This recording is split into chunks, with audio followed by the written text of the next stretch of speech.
White billionaire sees black homeless man teaching his daughter. What happens next shocked everyone.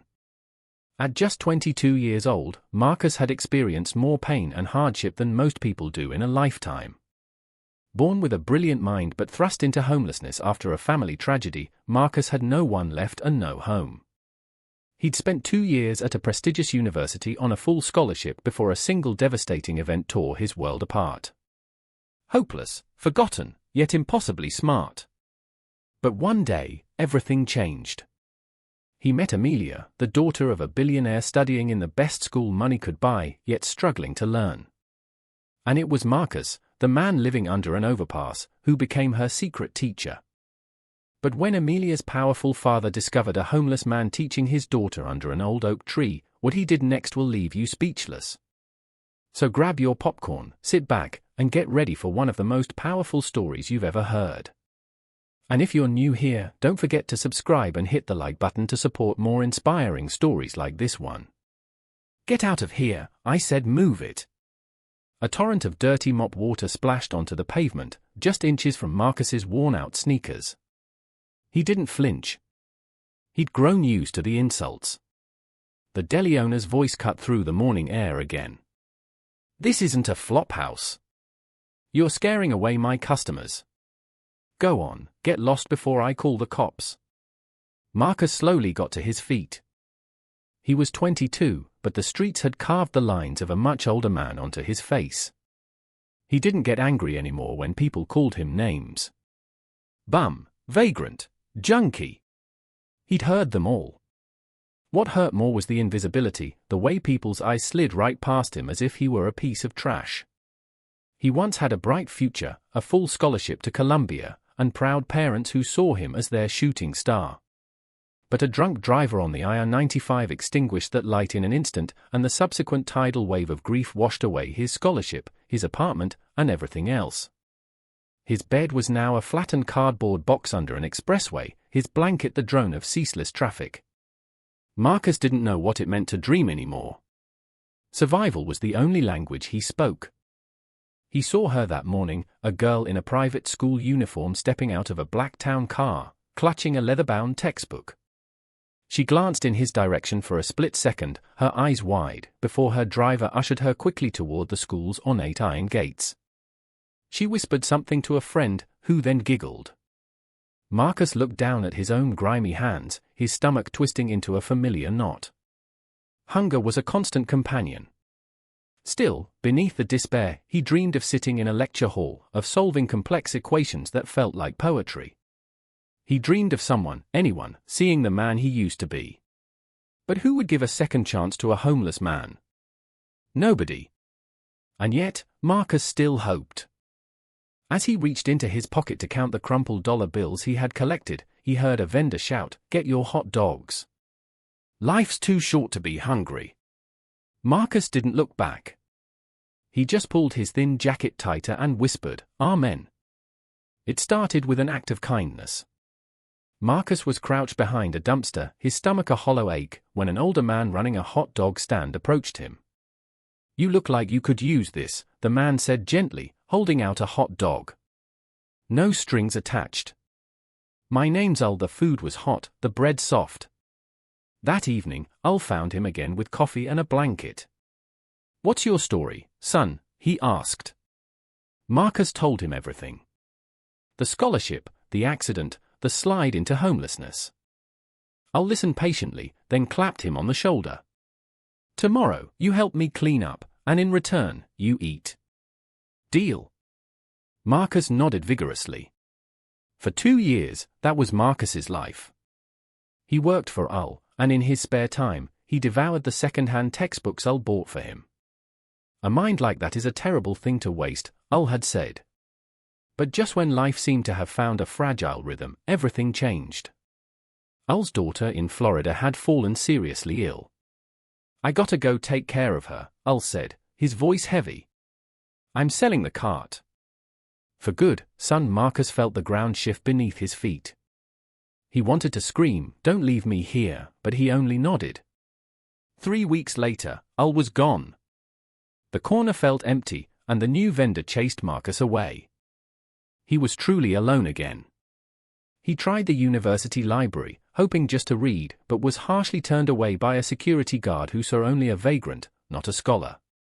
"Don't disgrace yourself," the guard had sneered. Leave the doors remained closed. Days turned into weeks. His books were ruined in the rain. People stopped seeing him as Ul's helper, now he was just another shadow on the sidewalk. His hunger was loud, but his fear of losing the one thing he had left, his mind, was louder. And somehow, he still believed that one day, it would all change. He couldn't help himself. He kept going back to the fences of Crestwood Preparatory Academy, a private school that looked like a fortress. There was one window, partially hidden behind an oak tree, that was often cracked open. It looked into an advanced mathematics classroom. That was his secret place. He'd stand on a ledge, listening, mouthing answers, and scribbling notes on scraps of paper. One day, the teacher noticed him. "Hey! Who's that?" she yelled. A student pointed with disgust. "It's that homeless guy again." The class erupted in laughter. The teacher stormed to the window. "What do you want?" Marcus stammered. "I just want to learn." "Are you crazy?" she snapped. "Go get a job and pay tuition." She brandished a yardstick, and Marcus turned and ran, tears of shame stinging his cheeks. He didn't give up, listening from behind fences of other schools, enduring taunts and even a thrown rock from students who saw him as a threat. One afternoon, a security guard shoved him to the ground. "Next time I see your face here, I'll call the police." As he limped away, he looked at the building, everything he longed for, yet couldn't touch. He sat under a tree, writing equations in the dust with a stick. When the wind blew them away, he started again. "God," he whispered that night, "why give me this mind just to lock every door?" There was no answer, just the distant wail of a siren. Marcus wasn't supposed to be on the Crestwood campus. But today, something inside him said, "Go closer." He slipped through a gap in the side fence, his heart pounding. He found a quiet spot behind a large oak tree near the library. He was copying a chemical equation from a whiteboard when he heard a voice. "You're the man they always chase away, right?" He spun around. A girl, maybe 16, stood there. Her uniform was spotless, her name tag glinting in the sun, Amelia Harrison. "I didn't mean any harm," Marcus stammered. "I was just looking." Amelia tilted her head. "Why?" "Because I want to learn," he said simply. "You don't go to school?" Amelia asked. "No. I live on the streets." She looked down, then said quietly, "People laugh at me, too. They say I'm dumb, that my dad's donations are the only reason I pass." Marcus looked up, surprised. "I don't understand anything they teach in here," she confessed. A silence passed between them. Then Amelia offered a small smile. "Do you want to sit?" Slowly, Marcus lowered himself to the grass. Amelia pulled out a chemistry textbook. "Can you teach me this?" "I don't get it at all." He looked at the page. "Stoichiometry." He gently took the book. "Okay, think of it like a recipe." He broke it down using simple analogies. Within minutes, Amelia was solving problems she had struggled with all semester. "Oh my God," she gasped. I finally get it." Marcus smiled shyly. "You're not dumb." Amelia grinned. "And you're not just smart. You're a genius." They sat under the oak tree for over an hour. "Will you come tomorrow?" she asked when the bell rang. "They'll chase me away." Marcus hesitated. Amelia narrowed her eyes. "Wait here." She returned moments later with the head of security. "This is my friend," she said firmly. "His name is Marcus. He'll be here tomorrow. Let him in." The man looked confused. "He's my friend," Amelia repeated, her voice unwavering. "And my father sits on the board of this school. Is that a problem?" The man said nothing. They met under the oak tree every day. He came in worn-out clothes, she came in her ironed uniform. But under that tree, their two worlds merged. Amelia's confidence grew, and her grades began to reflect it. She paid attention in class not because the teachers made sense, but because Marcus did. One afternoon, she asked, "What if my dad finds out?" Marcus paused. "Then you'll forget me." "That's how it works." "No," Amelia snapped. "I won't." "He'll be angry," Marcus said softly. "Powerful men don't want their daughters sitting with guys like me." Amelia leaned forward and whispered, "You're not a guy like you." "You're magic." Marcus blinked, stunned.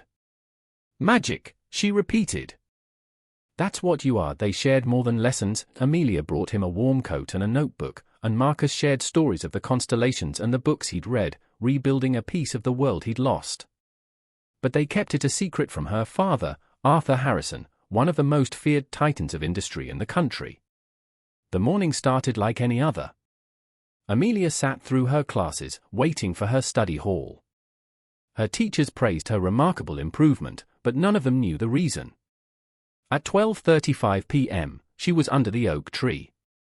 Then she heard it, the low hum of black SUVs. Students turned to look. "Dad. Why is he here?" Arthur Harrison didn't make unannounced visits. Before Amelia could react, Marcus appeared, breathless and smiling. "I'm here." But Amelia wasn't smiling. Her eyes were locked on the tall, imposing figure stepping out of the lead SUV.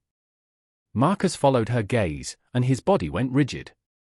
"Is that my dad?" Amelia confirmed. Panic crashed through Marcus. "I have to go," he whispered, but it was too late. "Amelia," the deep voice echoed. Arthur Harrison walked toward them, his eyes sharp and confused. "What are you doing out here?" "I was studying," Amelia said. "With whom?" His gaze landed on Marcus. His brow furrowed in anger. "Who is this?"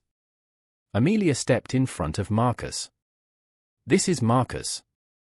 He's my friend." "You're what?" "He helps me. He teaches me," she said, her voice shaking but firm. "The reason my grades have improved is because of him." A heavy silence followed. Mr. Harrison's eyes remained fixed on the trembling man behind his daughter. "Who are you, son?" he asked quietly. Marcus finally looked up. "My name is Marcus, sir." I used to be a student at Columbia." He told him everything, his voice gaining strength as he spoke of his parents, his scholarship, and the tragedy that led him to the streets. Arthur Harrison's face remained unreadable. "You live on the streets, yet you come here every day to teach my daughter." Marcus nodded. "She's my friend, sir." Mr. Harrison watched the way his daughter held Marcus's hand like a lifeline, and for the first time, something in his expression softened. The billionaire turned back to Marcus. "Show me where you live, sir. Please don't punish her," Marcus pleaded. "I'll stay away, I promise." "I'm not angry," Mr. Harrison said gently. "I just want to see." 30 minutes later, the convoy stopped under the BQE. Marcus pointed to his makeshift shelter of cardboard and a tattered tarp. "That's my home," he whispered. Arthur Harrison was silent. He stepped out, walked to the shelter, and looked at the neatly stacked books inside. He stood, turned to his assistant, and gave a series of quiet orders. Then he turned back to Marcus. "From today, you are not a homeless man," Marcus gasped. Mr. Harrison placed a firm hand on his shoulder. "You have a home now. With us." Marcus didn't believe it, not even as the car pulled away from the filthy underpass. Not even when Amelia held his hand and whispered, "You're safe now." He still thought it was a dream. By evening, Marcus's old life was washed away.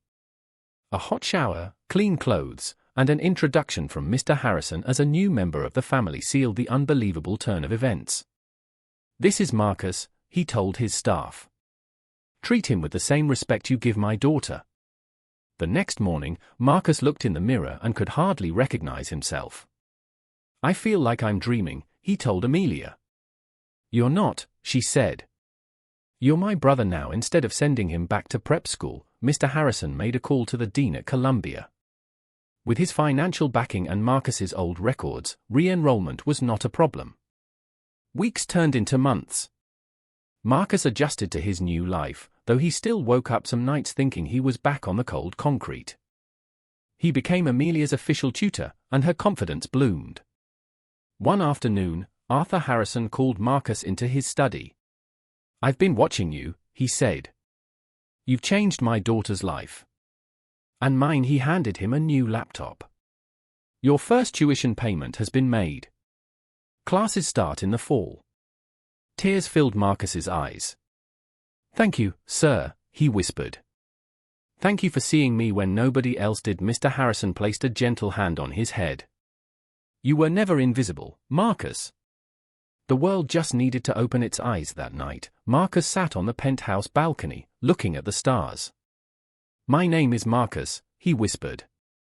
"Son, friend, student. And now," he smiled, "I have a family." He closed his eyes and whispered a final prayer. "God, thank you. I promise I won't waste this." And so, the man the world had thrown away became something far greater, a symbol of hope, a walking miracle. For Arthur Harrison, for Amelia, and for everyone who ever believed that love and opportunity can change a life, Marcus was proof. The future had finally opened its doors, and he walked through them, head held high. No person is born worthless. Every life holds infinite potential.